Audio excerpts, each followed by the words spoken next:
¿Y si te pregunto, cuál sería el resultado cuando se combinan la teoría de lo grande con la teoría de lo pequeño? En cuanto a la teoría de lo grande, es la teoría de la relatividad de Einstein, nuestra comprensión más profunda del universo, la que nos describe la expansión del continuo espacio-tiempo en el cosmos. En cambio, la teoría de lo pequeño, en sí, es la física cuántica. La física cuántica se enfoca en lo minúsculo, mientras que la relatividad general se enfoca en lo grande. La teoría cuántica implica que el espacio y tiempo estén cuantificados. En cambio, la relatividad requiere que el espacio y el tiempo sean regulares. ¿Y si ambas teorías se encuentran? ¿Cómo se resolvería la aplicación simultánea de ambas teorías en un mismo lugar y momento?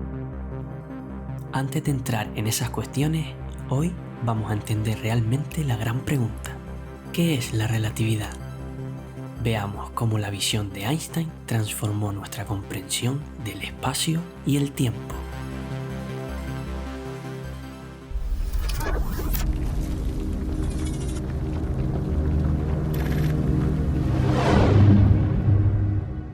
El hombre que cambiaría para siempre nuestra visión del universo nació el 14 de marzo de 1879.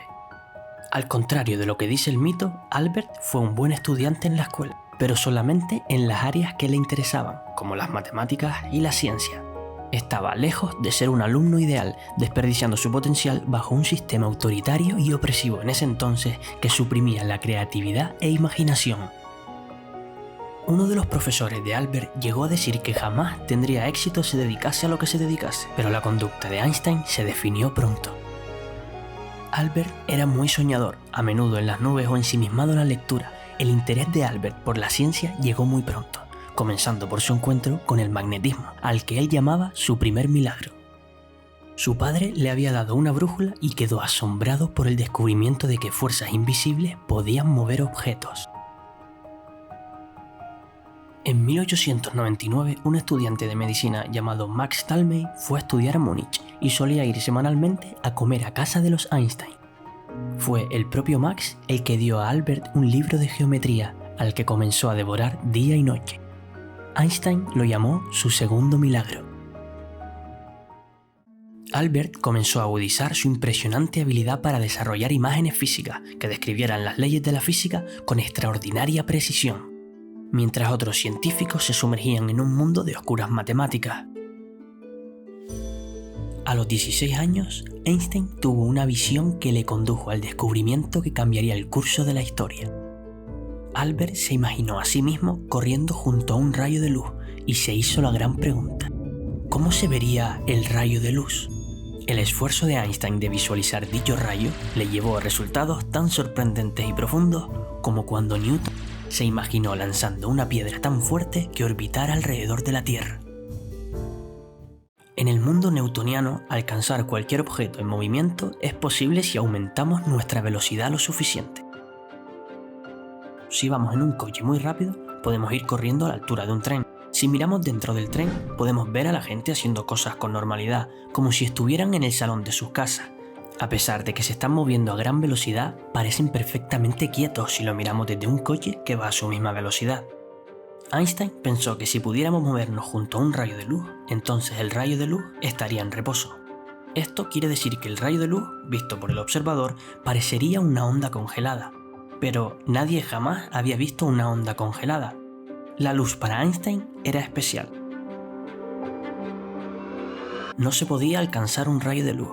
La luz congelada no existía.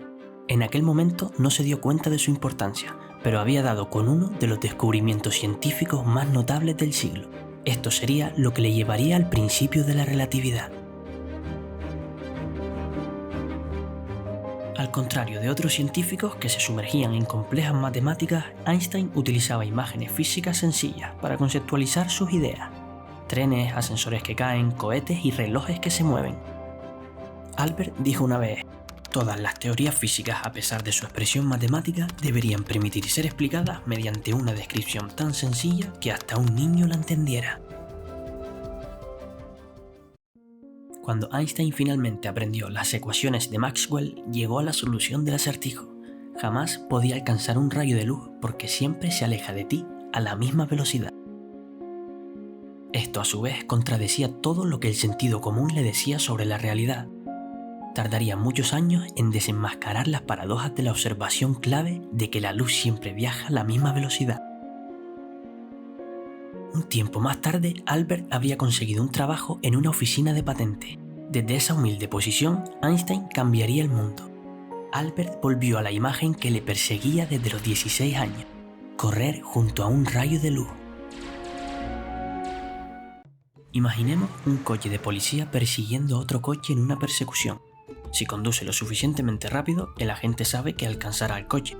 Pero si sustituimos el conductor por un rayo de luz y un observador presencia toda la persecución, este concluirá que el agente se mueve justo detrás del rayo de luz. Estamos seguros de que el agente sabe que está viajando de igual a igual con el rayo de luz, pero más tarde, si le preguntásemos, el agente nos dirá algo diferente. Dirá que en vez de correr junto al rayo de luz como acabamos de presenciar, este se alejaba de él, que a pesar de apretar el acelerador e ir cada vez más rápido, el rayo de luz se alejaba de él siempre a la misma velocidad. De hecho, no tenía la más mínima posibilidad de alcanzarlo. Por muy rápido que fuera el rayo de luz, siempre se alejaría de él a la velocidad de la luz, como si en vez de haber viajado a gran velocidad, hubiera estado inmóvil. Para Albert, el enigma principal y persistente era este: ¿cómo era posible que dos personas percibieran el mismo evento de manera tan distinta? Albert entonces se había dado cuenta de que la visión newtoniana, donde las velocidades se pueden sumar y restar, y la visión de Maxwell, donde la velocidad de la luz es una constante, eran totalmente contradictorias. Los dos pilares de la física eran incompatibles. Uno de los dos debía estar equivocado. Tras darle muchas vueltas, Einstein llegó a un punto en el que declaró que había sido derrotado y que abandonaba la búsqueda. No había nada que hacer. Aunque Albert estaba desanimado, sus ideas aún seguían revoloteando por su cabeza. Y en un momento, recordando uno de sus viajes en un tranvía y mirar hacia el famoso reloj de la torre de la ciudad de Berna, se preguntó ¿qué pasaría si el tranvía se alejara del reloj a la velocidad de la luz? Al momento se dio cuenta de que el reloj de la torre parecería estar parado, ya que la luz no podía alcanzar al tranvía, pero sin embargo su propio reloj de pulsera seguiría avanzando con normalidad. De golpe le vino la solución a todo el problema. Una tormenta se desató en su mente. La solución era simple y sutil. El tiempo transcurre a diferentes velocidades a lo largo del universo, dependiendo de la velocidad a la que te muevas. Imaginemos varios relojes repartidos por diferentes puntos del espacio, cada uno de ellos dando una hora diferente, cada uno avanzando a un ritmo distinto. Un segundo en la Tierra no dura lo mismo que en la Luna o que un segundo en Saturno. Y es que cuanto más rápido te mueves, el tiempo transcurre más lento. Esto quería decir que eventos que eran simultáneos en un sistema de referencia no necesariamente lo eran en otro sistema, contrariamente a lo que Newton creía. Durante las siguientes 6 semanas desarrolló todos los detalles matemáticos de su brillante visión y los plasmó en un ensayo que sin ninguna duda es de los trabajos científicos más importantes de todos los tiempos. Einstein comenzaba su artículo proclamando que sus teorías no solo eran aplicables a la luz, sino que eran verdades sobre el propio universo. Albert concluyó que la velocidad de la luz era la velocidad más alta posible del universo. Pensemos por un momento que viajamos en un cohete que se aleja de la Tierra al 90% de la velocidad de la luz. Si disparamos una bala dentro del cohete, según la mecánica de Newton, la bala debería ir al 180% de la velocidad de la luz. Pero Einstein demostró que, debido a que los patrones métricos se encogen y el tiempo se ralentiza, la suma de estas velocidades está cerca del 99% de la velocidad de la luz. Además, Albert demostró que por mucho que se intentara, jamás se podía acelerar más allá de la velocidad de la luz. Esta era el límite absoluto de velocidad del universo. Pero para ver estas distorsiones en nuestras vidas normales, tendríamos que estar moviéndonos a velocidades cercanas a la de la luz, por lo que para velocidades cotidianas las leyes de Newton funcionan perfectamente. Pero entonces Albert fue un poco más allá. A finales de 1905 escribió un pequeño artículo que cambiaría nuestra concepción del mundo. Si los patrones métricos y los relojes se distorsionan a altas velocidades, entonces todo lo que se puede medir con una regla o un reloj también debe cambiar, incluyendo la materia y la energía. Así, la materia se puede convertir en energía y viceversa. Einstein pudo demostrar que la masa de un objeto aumentaba con su velocidad. Su masa debería de convertirse en infinita si jamás llegara a la velocidad de la luz. cosa que al ser imposible demuestra que la velocidad de la luz es inalcanzable. Si calculaba de forma exacta cuánta energía se convertía en masa, en unas pocas líneas podía demostrar que E es igual a mc al cuadrado, la ecuación más famosa de todos los tiempos. Como la velocidad de la luz era un número tan asombrosamente grande y su cuadrado era todavía mayor, hasta una pequeña cantidad de materia podía emitir una cantidad de energía extraordinaria. Albert terminó el año 1905 habiendo desarrollado la teoría del fotón, dando evidencias de la existencia de los átomos y derrocando la física newtoniana. En 1911 tuvo lugar el primer Congreso Solvay, que serviría para sacar a la luz el trabajo de los principales científicos del mundo. Este fue el congreso más importante de su época y le dio la oportunidad a Einstein de conocer a los grandes físicos e intercambiar ideas con ellos. Una cuestión debatida en el congreso fue la famosa paradoja de los gemelos.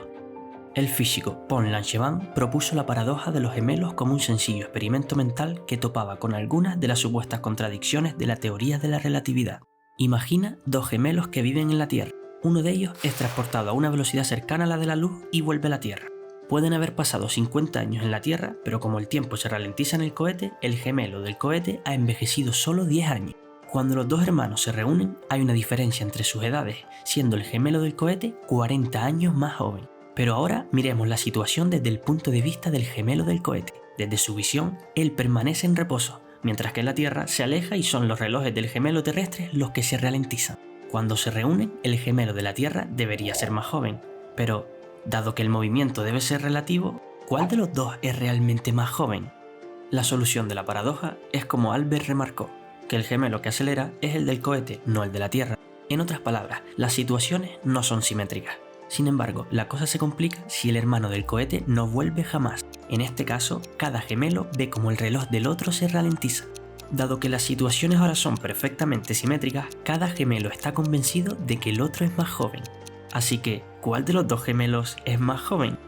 A pesar de lo paradójico que pueda parecer, en el mundo de la relatividad es posible tener dos gemelos, cada uno más joven que el otro. Entonces, la manera más fácil de determinar cuál de los dos es más joven en todas estas paradojas es juntar a los dos gemelos, lo que requiere acelerar a uno de los dos, que a su vez determinaría cuál de los dos estaba realmente en movimiento. Tiempo más tarde, Einstein aún no está satisfecho. En ese entonces ya se le consideraba uno de los mejores físicos de su época, pero aún así seguía dándole vueltas a la cabeza. Se dio cuenta de que había dos agujeros en su teoría de la relatividad. El primero es que esta teoría estaba basada completamente en movimientos inerciales. Sin embargo, en la naturaleza casi nada es inercial, todo está en constante aceleración. La teoría de la relatividad no cubría ni los casos de aceleración más comunes sobre la Tierra. Y el segundo problema, la teoría no mencionaba la gravedad. Las deficiencias de la teoría de la relatividad se volverían obvias. Albert se dio cuenta de la inmensidad del problema de generalizar su teoría de la relatividad para incluir aceleraciones y la gravedad. Fue entonces cuando comenzó a llamar su teoría de 1905 la teoría de la relatividad especial, para diferenciarla de la teoría de la relatividad general que era necesaria para describir la gravedad. El momento clave para la nueva teoría de la gravedad la hizo Albert cuando todavía trabajaba en la oficina de patentes, en 1907. Él mismo contó que estaba sentado en su silla de la oficina de patentes cuando se le ocurrió de golpe una idea. Si una persona cae libremente, no notará su peso. Esta simple idea le impresionó profundamente y fue la que le condujo hacia una teoría de gravitación. Por ejemplo, si estás en un ascensor y el cable se rompe de repente, estarías en caída libre. Caerías al mismo ritmo que el suelo del ascensor. Tanto tú como el ascensor caerían a la misma velocidad. Parecerías ingrávido y que estuvieras flotando en el aire. Einstein se dio cuenta de que la aceleración cancelaría perfectamente el efecto de la gravedad, haciendo que parecieras ingrávido. Albert fue mucho más allá y formuló su siguiente postulado, en el que decía que las leyes de la física son indistinguibles en un marco acelerado o en un marco gravitacional. Esta simple afirmación, en manos de Einstein, se convirtió en los cimientos de la teoría que nos mostraría el espacio deformado, los agujeros negros y la propia creación del universo. Llegamos al final de este vídeo, pero yo sé que te has quedado con muchas ganas de saber más sobre esa teoría que nos mostraría el espacio deformado y cómo la luz se curva por la influencia de este. En el canal tenemos un vídeo donde hablamos en profundidad de los agujeros negros y explicamos en gran medida lo que son realmente. Ese vídeo, si aún no lo has visto, te lo dejo por aquí. Pero en los próximos vídeos hablaremos de esta, la teoría de gravitación, en la que Einstein describiría la gravedad. Si no quieres perderte los próximos vídeos, no olvides suscribirte al canal y activar la campanita. Además, si te gusta el contenido, es importante que sepas que con un like me ayudas mucho para poder crear cada vez más y mejor contenido. Gracias por ver el vídeo y hasta pronto.